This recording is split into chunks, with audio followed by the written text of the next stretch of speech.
আজকে চলে গিয়েছিলাম অ্যারাবিয়ান ফুডে। ওদের ধানমন্ডিতে একটা ব্রাঞ্চ আছে, ওটার থেকে জিগাতলার এই ব্রাঞ্চটা আমার কাছে বেশি ভালো লাগে।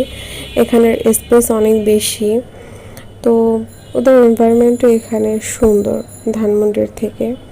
তো আমি ওয়েট করছিলাম অর্ডার দিয়ে।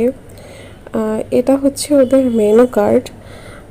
আমি এখান থেকে অর্ডার করেছিলাম ড্যানিশ উইংস আর ড্যানিশ চিকেন। ড্যানিশ উইংস এটার সাথে হচ্ছে জাস্ট ফ্রাইস থাকবে আর উইংস থাকবে 6 পিস। আর ড্যানিশ চিকেনটা হচ্ছে এটা এটা কিন্তু অনেক বড় সাইজের। ক্যামেরায় হয়তো ছোট দেখাচ্ছে, বাট এটা বেশ বড় সাইজের। অ্যান্ড এটার সাথে একটা বান আর কিছু ফ্রাইস থাকে। এটা আপনি যখন এই গ্রিন সসটা দিয়ে খাবেন তখন আপনার খুবই ভালো লাগবে, তখন এটার টেস্টটাই পুরো চেঞ্জ হয়ে যায়।